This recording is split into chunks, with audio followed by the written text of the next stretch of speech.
Blood soup and turtle broth probably aren't making a comeback in 2025, but who knows? Desperate times call for desperate measures. In the grand scheme of things, all animals are meat. If you're hungry, how picky are you really going to be? Turtle soup might sound weird at first, but it's actually a delicacy that has deep roots in the US and beyond. For America's part, turtle soup, also called terrapin stew, is a regional food of a bygone era. Back in the 18th and 19th centuries, turtle hunting and the feasts that were held afterward, known as turtle frolics in the American South, were a really big deal, and there was plenty of reason to get excited whenever you heard someone shout, "I found a turtle!" There are still restaurants that serve turtle soup, but they're pretty specialized. Oyster House in Philadelphia and Commander's Palace in New Orleans are notable institutions that offer this old-school soup on their permanent menus. New Orleans, in particular, has made an effort to keep the legend of turtle soup alive. Centuries ago, New Orleans' famous gumbo was made using turtle stock. In the 20th century, canned mock turtle soup also had a moment. The mock turtle meat was made from calf's head, which was thought to mimic the texture and flavor of genuine turtle. Tasty. It's good. Pennsylvania Dutch culture has given us delicious foods like crunchy pretzels and shoe fly pie, which have remained popular for generations. How can we make your day sweeter? Hi, Mervin. Rivel soup, however, has largely slipped into the shadow of time. Rivels are small handmade dumplings made from flour, eggs, and, depending on the recipe, milk or water. Rivels are sometimes compared to the German egg noodles known as Spätzle, and for good reason. The Amish and Mennonite communities, which are mostly concentrated in Lancaster County, are descendants of Germans who immigrated to the U.S. Despite the comparisons to other starchy comfort foods, Rivel soup is a Pennsylvania Dutch innovation. To make the signature Rivels, bits of dough are rolled between the fingers or palms to form little log-shaped lumps. They're made fresh, then dropped into simmering broth, usually chicken or vegetable-based. Like dumplings, Rivels cook quickly and float to the top of the soup once they're ready. Some old-fashioned recipes call for the addition of potatoes, while others incorporate meats like ham or bacon. Rivel soup has all the makings of a simple yet hearty comfort food. Even so, it's sort of old school and a little hard to find these days. You can always slurp down a hearty bowl of chicken and dumplings to fill the void, but it's not quite the same.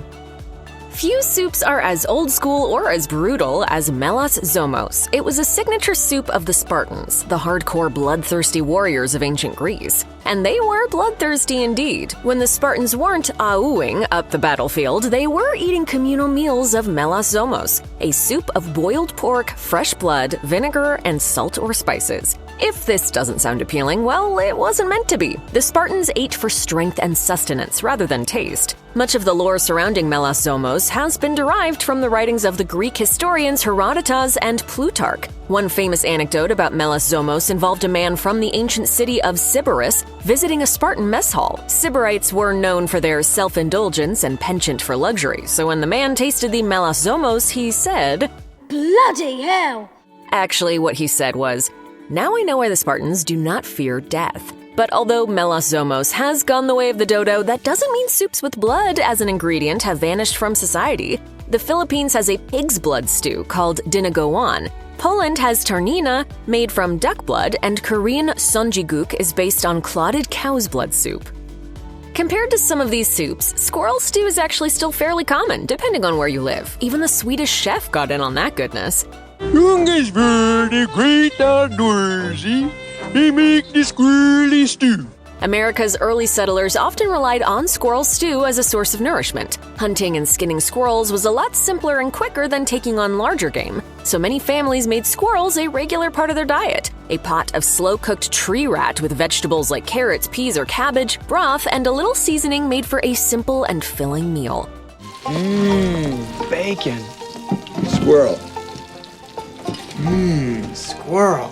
In the 19th century, it was often featured in regional cookbooks in the South, and up until 1996, reprints of 1931's Joy of Cooking included squirrel recipes. More recently, though, squirrel stew hasn't been able to hold much mainstream attention. Squirrel stew's old-time, rustic comfort made it a favorite food of U.S. Presidents William Henry Harrison and James A. Garfield. Harrison grew up in Virginia and was known to go in on some squirrel stew from time to time. And Garfield was such a fan of squirrel soup, his recipe was included in the original White House cookbook in 1887. A weed is just a plant you haven't figured out a use for. And back in the day, people didn't dump weed killer on dandelions, they ate them. But these days, if you aren't a hippie woods forager, dandelion soup is definitely a throwback. Recipes dating back to 1910 are still kicking around, and it was a popular enough ingredient that you could buy the seeds in farm catalogs. Far from a scourge of a suburban lawn, people throughout the world have been growing dandelions for food and medicinal purposes since the 10th century. It's just a green plant that you can technically mix in with anything, and they're everywhere. There are 3.2 million dandelions all over the world, blown across the earth, making a difference. In Germany, a green soup called Gründonnerstagsuppe, containing multiple herbs, is a long-standing culinary tradition of the religious holiday Maundy Thursday or Holy Thursday. Italians don't relegate their love of dandelion soup to annual occasions. Bitter dandelion greens were both foraged and harvested in Italy for centuries. A peasant-style soup known as minestra maritata, meaning marriage soup, was named such because it married dandelion greens and other leafy vegetables with meat. Minestra maritata was a prototype for what would later evolve into Italian wedding soup. Italians who immigrated to America in the mid to late 19th century took their fondness of dandelion soup with them. Interestingly enough, Al Capone was a big fan of dandelion soup. When the American stock market crashed on October 24, 1929, it was a dark omen for life in the 1930s. The crash of '29 ushered in the Great Depression, a time when Americans were forced to be resilient, resourceful, and incredibly frugal. Meals had to come from basically whatever you could find. I found that canned ham that we'd had forever, and I put it in a pot of boiling water, and guess what I'm calling it? Soup? Hot ham water. One Great Depression-era recipe was hot dog soup, and it's still around as something of a curiosity in some regions. But if you've never heard of it, you're not alone. The hot dog soup of the 1930s went by more than one name. In the early stages of the Great Depression, President Herbert Hoover was blamed for much of the economic turmoil that had befallen U.S. residents, and encampments at the city's edge became known as Hoovervilles. Similarly, the first hot dog soups were called Hoover Stew. The soup was made from whatever vegetables you had. Potatoes and cabbage usually stretched things out, along with noodles, usually a tomato sauce, and chopped hot dogs for the protein. All some of the cheapest foods available. It was commonly served in soup kitchens and Hoovervilles, places where meals needed to stretch as far as they could go. When Hoover Stew first came about, hot dogs were a cheap and easy meat source. But in the 1950s, when the Great Depression was a bad memory of the not-so-distant past, hot dogs were still a popular household food, and you could still find people eating hot dog soup, although recipes from that era featured more decadent ingredients like butter, cheese, and more flavorful sauces.